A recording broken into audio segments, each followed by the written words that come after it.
Welcome to the Diversity Pivot Podcast. This season, we are talking with leaders inside organizations focused on diversity, equity, and inclusion. We're talking with them about best practices and proven tools for positive change. We are also sharing vignettes from our new book, Allyship in Action, to help leaders take real, tangible action on DEI right away. This work is important because all humans need to feel seen, heard, and belonging in the workplace. Allyship in Action.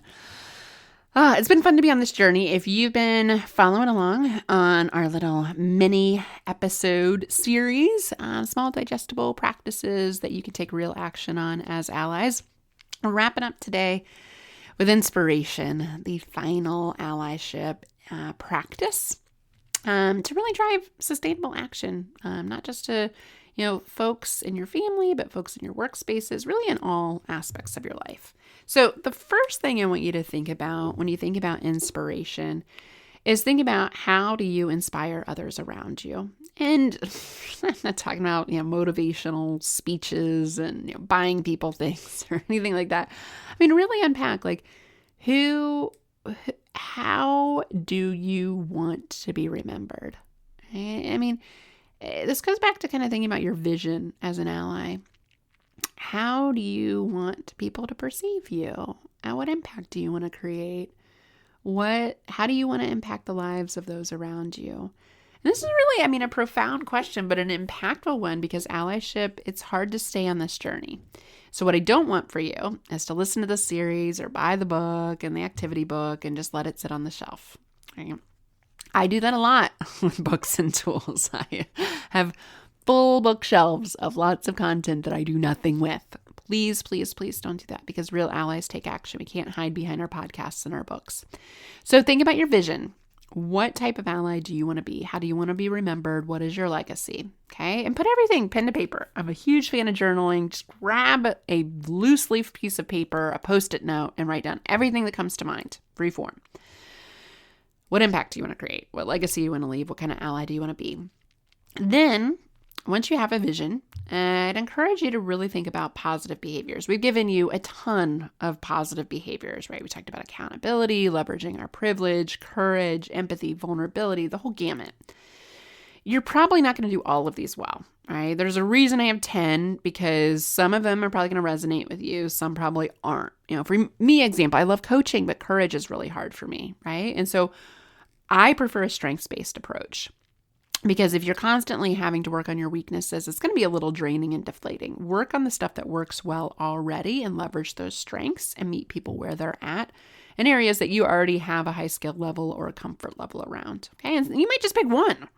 So pick the positive behaviors you want to model more of. If it's courage, if it's accountability, if it's privilege, whatever it is, just pick 1 to 3, no more than 3, because after 3, your brain checks out and you're like, I'm never going to get all this stuff. Okay. You can't remember it. So just pick 3. And what I'd encourage you to do is think about how can I signal to others that this is how I want to show up, right? Maybe I share my vision. Maybe I share some of my goals. Maybe I share some of the behaviors I'm working on. Maybe I put it on a vision board, or for me, I have a whiteboard where I put a lot of things that I'm working on. I usually pick a word of the year, and then I have kind of my mantra, and I have images around it that I look at. Not every day, honestly, from time to time, so that it sticks out and I don't forget. But have some place where you can remind yourself. Some of my clients put reminders on their phone or their calendar, but just frequency. There's no secret. People ask me, how long does it take to be an ally or learn this stuff or, be inclusive?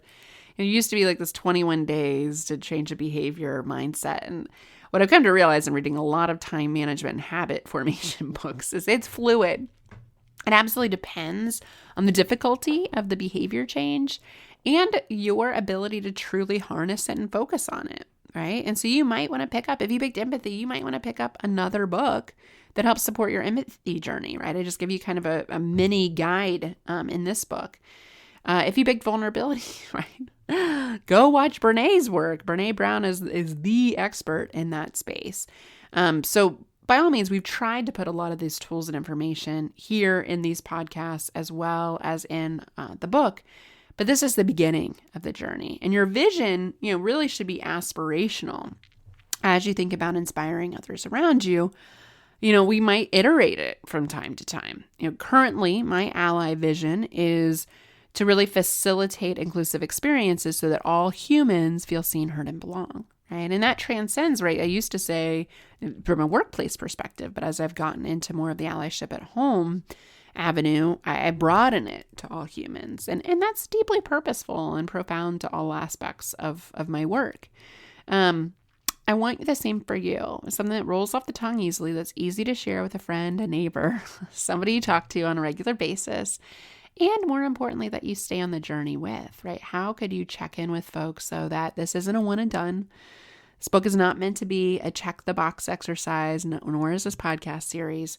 Really want you to take action intentionally and consistently long term. All right, so reflect on the vision, reflect on the behaviors, take some of the assessments and practice some of the activities in the book and just make a plan.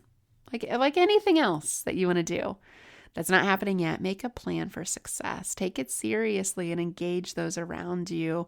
And it's fun. It's so fun to have these conversations. I promise you, you will learn, you will grow, and more importantly, you will have positive impact on the world and people you care about in your orbit. So thank you for listening to this series. It's been so fun to be with you, allies. We'll see you back next season, and so thankful for you following along. Thank you for listening to this week's episode. Allies are necessary for positive change. If you are on the journey to becoming an ally, we invite you to participate in our brand new Lead Like an Ally online program, or get a copy of our new book, Allyship in Action, available on Amazon.